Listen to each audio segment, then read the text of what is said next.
Deprem merkezine ulaşmamız, yolun bir kısmını, 3 saatlik kısmını karayoluyla geldik. Ondan sonra bizi bir hava üssüne götürdüler. Devamını da, helikopterle, buraya getirdiler bizi. Yaklaşık bir 5 saat falan sürdü buraya ulaşmamız. İlk bir buraya getirdiler bizi. Burada, yani, bir taraftan helikopterler yaralıları taşıyordu. Bir taraftan gelen yaralıları ambulanslar çevre hastanelere intikal ettiriyordu. Yani, burada bir, kargaşa vardı işin açıkçası. Yani hâlen de var. Sağlık Bakanı'yla ilk geldiğimizde ilk görüşme fırsatımız oldu. Yani, bölgeyi sorduk, durumu sorduğumuzda, yani, "Henüz daha, koordine olamadık." dedi. "Yardımları, köylere nasıl ulaştırıyorsunuz?" diye bir soru yönelttiğimizde, "Henüz daha biz koordine olamadık. Daha hiçbir köye yardım ulaştırmadık." tarzında bir konuşma yaptı bize. Yani, buradan, yaklaşık bir 15-20 dakika bir helikopter yolculuğundan sonra bölgeye indik. Tabii helikopterle giderken arkadaşlar çekim yaptılar. Ciddi manada bir yıkım vardı yani. Yani, şöyle düşünün, dağdan kaya yuvarlanmış, evleri böyle ortadan ikiye biçe biçe inmiş yani. Hani, evler, yıkılmadan ziyade kayaların altında kalarak insanlar muhtemelen vefat etmişler. Durum onu gösteriyor. Bir de, bölgedeki evlerin hepsi dağ yamaçlarında. Dağ yamaçlarında olduğu için, depremden daha çok heyelan sanki can almış gibi duruyor. Onun haricinde evler, kerpiçten ve taştan yapılmış. Yani, böyle, kolon tarzında, ne bileyim, demir kullanmamışlar inşaatlarda. Toprak olduğu gibi göçmüş. Muhtemelen, vefat edenler de toprağın altında havasızlıktan vefat etmiştir. Yani, ezilmeden dolayı değildir yani. Biz depremden 32 saat sonra bölgeye ulaştık. Yardım kuruluşu olarak kimse yoktu. Bölgeye ilk, giden yardım kuruluşu, yani, bizim olduğumuzu söyledi arkadaşlar. Bir, Pakistan'dan bir arkadaşımız vardı. O da bizimle beraber geldi. Arama kurtarma ekibi. Asker, Asker. asker. Yani, köylerden talep ediliyor askerler. Askerler buradan helikopterlerle köylere taşınıyor. Yani, askerler çok yoruldu. Yani, Allah razı olsun. Depremin yükünü asker çekti bu topraklarda. Yani, şimdi Afganistan deyince insanın aklına zaten yokluk geliyor. Yokluğun üstüne bir de depremin vurduğunu hayal edelim. Yani, zaten, kerpiçten taşları üst üste koyarak yapmış oldukları kafalarının içine soktukları bir evleri vardı. Artık o da yok. Yani, oturup konuştuğumuzda şunu söylediler, yani, "Her şeyimiz evinin altında kaldı. Mutfak malzememiz yok, yiyeceğimiz yok. Yani, dışarıdan ne gelirse bizim karnımız onunla doyacak." diyorlar. Artı, yani, çadır yok, battaniye yok. Barınma çok ciddi bir sıkıntı. Şu an, burada, günlük yemek taşıyorlar helikopterler. Bir taraftan yaralıları getiriyorlar, bir taraftan yemek taşıyorlar. Taşınan yemekleri, işte, oradaki köy halkı, yani, şunu da gördük, yani, izzeti de gördük orada. Çok güzel. Helikopter getirdi, bütün yiyecekleri dizdi sahaya. Herkes geçti, kenarda oturdu, bekliyor. Yani, bir Allah'ın kulu, "Ya, ben gideyim de şuradan bir şey alayım." demedi, yani. Geçti, kenarda oturdu. Ta ki helikopter kalktı gitti. Mesunları, tertibi yapana kadar kimse yemeklere dokunmadı, yani. Buna da şahitlik ettik, yani. Yani, biz gittiğimizde, bulunduğumuz bölgede, herkesin, enkaz altından çıkarıldığını bize bildirdiler. Oturduk, arkadaşlarla, konuşurken, yani, meseleleri bölgeyle alakalı bilgi alırken, sorumlulardan bir tanesi dedi ki, "Yukarıda tepede yaklaşık bir yarım saat yürüme mesafesinde bir ev var." dedi. "Orada, ceset olduğunu söylüyor arkadaşlar." dedi. "Bakar mısınız?" dedi. Biz de oraya doğru yola çıktık.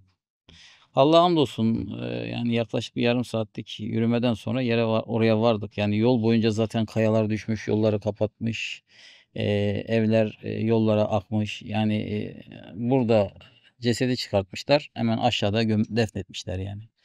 Öyle bir manzarayla karşılaştık. Velhasıl kelam en son, bize tarif edilen, eee, eve vardık. Orada, bir yaşlı bir amca karşıladı bizi. Yaşlı amca dedi ki, "Burası misafirhane." Evi tarif ediyor bize. Misafirhane, evin yarısını boydan boya işaret etti. "Burada" dedi, "benim misafirlerim vardı. 6 kişi misafirimdi. Buradaydı ve hiçbirinin cesedi çıkmadı." dedi. "Bir tanesinin mi çıktı?" dedi. 6 kişiymiş. Birinin çıkmış, Heh, 5 kişi. birinin çıktı, 5'inin çıkmadı dedi. Şimdi amcanın tarif ettiği yer aslında, ceset olma ihtimali olmayan bir yer. Oradaki arkadaşlar bize dediler ki, "Bu amca çok fazla kaybı var. Yani biraz sağlıklı düşünemiyor. Burada, ceset olduğunu iddia ediyor ama biz burada ceset olmadığını biliyoruz." Biz de döndük amcaya dedik ki amca senin gönlünü ne ferahlatır? Dedi ki şu alanı komple açarsanız benim gönlüm ferahlar dedi. Biz de amcanın göstermiş olduğu alanı komple açtık. Ta ki zemindeki halıya kadar ulaştık yani. Halıyı amcaya gösterdik, yastıkları çıkarttık. Zemin dümdüz kaldı yani. Bir şey kalmadı. Öyle bir yükselti çok az bir şey kaldı. Orada da ceset olma ihtimali yoktu. Döndük amcaya. Amca dedik bak buradan bir şey çıkmadı. Senin gönlün rahatladı mı? Benim gönlüm rahatladı, çıkabiliriz dedi. Böyle çıktık geldik. Ama orada bir şey kokusu vardı. Yani bizi de yanıltan Evet. bir ceset kokusu vardı. Hayvanların yoğun miktarda bir ceset kokusu vardı. Muhtemelen o da Burhan abi dediği gibi hayvan leşlerinden biri kokuyordu yani. Ulaşım var mı yani? Neyle ulaşım sağlanıyor? Helikopter harici ulaşamazsınız abi. Helikopter harici ulaşamazsınız. Yaya anca ulaşılabilir. Yaya da giderken zor çünkü köyler dağın eteklerinde. Ateş belki. Belki hayvanlar üzerinde olabilir. Dönüşü yani helikopterde yer kalmadı artık. Yaralılar var. Biz varız. Köyden gelmek isteyen yaralı yakınları var. Refakatçiler var. Yani biz orada ısrar ettik. Ya çantalarımızı siz götürün biz yürürüz. Çünkü 3 saatlik bir mesafe oradan buraya yürüyerek. Kabul etmediler. O köylülerden bir kısmını indirdiler. Ondan sonra bizi buraya ulaştırdılar inşallah. Allah abi şimdi bu depremin sebeplerden birisi ilahi Allah Azze ve Celle'nin takdiri, tamamıyla kaderden başka bir şey diyemeyiz. Çünkü coğrafya yani şeriatı benimsemiş, damarlarına kadar benimsemiş bir coğrafya. Yani Allah razı olsun kardeşlerimizden. Yani 40 yıllık bir mücadele vermişler. Birçok dünya devletini, yenilmez denen dünya devletlerini devirmişler ve bugünlere gelmişler. Ve bugün şeriat diyorlar, başka bir şey demiyorlar. Giyimleriyle, kuşamlarıyla, hal ve hareketleriyle yani izzet paçalarından dökülüyor diyebiliriz yani Afgan halkı için. Allah onlardan razı olsun. Yani diyoruz ki Hazreti Ömer'i de Allah Azze ve Celle Hazreti Ömer döneminde bir kıtlık verdi. Kıtlıkla sınadı. Kardeşlerimiz de doğru yoldalar. Allah'ın izniyle Rabbimiz de onları imtihan ederek inşallah günahlarından arındırıyor diyebiliriz yani. En öncelikli ihtiyaçları barınma. Barınmadan sonra yemek abi, sıcak yemek. Çünkü barınmayı onlara ulaştırdıktan sonra bunların yemek yapacak bir ekipmanları yok. Belki bir hafta 10 günlük bir pansuman yapmak gerekiyor sıcak yemek göndererek. Ondan sonrası için zaten işler yoluna girer inşallah. Yani şu an bir koli gıda götürüp oraya koysak bu adamların onu pişirme imkanı yok yani. Gördüğümüz kadarıyla gerçekten halk izzetli.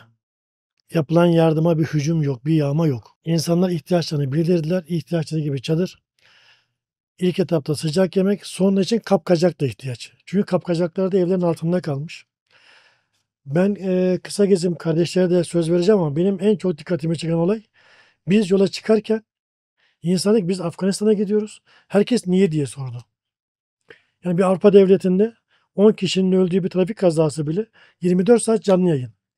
Ya da ne bileyim adamın teki güreği bu okul tarıyor. 3 kişi ölüyor. 24 saat canlı yayın. Sarsıntısı bile canlı yayın. Binlerce insan ölmüş. Altyazı bile geçmiyordu biz girirken. Yani canlı yayından vazgeçtik. Ne bileyim spot abi şeyden altyazıdan vazgeçtik. Altyazı dahi bizim ulusal kanallarda dahil hiçbir yerde geçmiyordu. İnsanlar biz yola çıkarken niye gittiğimizi bilmiyorlardı. Biz buradan videoları gönderince insanlardan buraya yardımlar gelmeye başladı. Hala da Türkiye'deki kardeşlerimize buradan herkese selam var. Acil ihtiyaçlardan bir tanesi nakit ihtiyacı. Oradan buraya yemek gönderme ihtimali yok. Battaniye gönderme. Büyük maliyet. Nakit ihtiyacı var. Yani dünya buradaki halkı önemsiz görüyor. Değersiz görüyor. İkinci sınıf belki vatandaş, insan görüyor. Biz Türk halkı olarak buraya sahip çıkacağız inşallah. Beni etkileyen bir olay oldu. Biz enkazın başına gitmiştik. Kardeşimiz biraz önce anlattı. Bir ceset var diye demişlerdi. İşimiz orada bitirdikten sonra dönünce oradaki işte oranın sahibi olan abi yanımızdaki tercümana ya bunlara söyle kusura bakmasınlar bir çay ikram edemedik. Bu bizi üzüyor dedi ve biz orada çok duygulandık. Yani adamlar enkaz altında hiçbir şeyleri kalmamış ama yine de bu misafirperverliği ellerinde bırakmıyorlar. Bu gerçekten beni çok etkiledi. Bir kargaşa, bir kaos, ne bileyim buna benzer bir şey insan bekliyor. Bağırışma, çağrışma falan. İndik tabii çok sakin bir toplumla diyelim ki rastladık, denk geldik. Sabır var, metanet var. Yani sanki deprem olmamış gibi. Halbuki konuşuyorum, diyorum anlaşabildiğimiz kadar. Yani diyorum sen burada mı yaşıyorsun, burada yaşıyorum. Hatta diyor şu ev benimdi. 16 tane diyor işte şehidim var diyor. Peki kim bunlar diyorum. Eşim, çocuklarım diyor. Fakat adamda hani o sabır ve o metanet mesela nasıl bir duygu? Subhanallah dedim yani. Beni çok etkiledi yani. Afganistan'a dediğim anda benim ailem bile tedirgin oldu. Yani orada ne işimiz var? Biz yani başka yer mi kalmadı?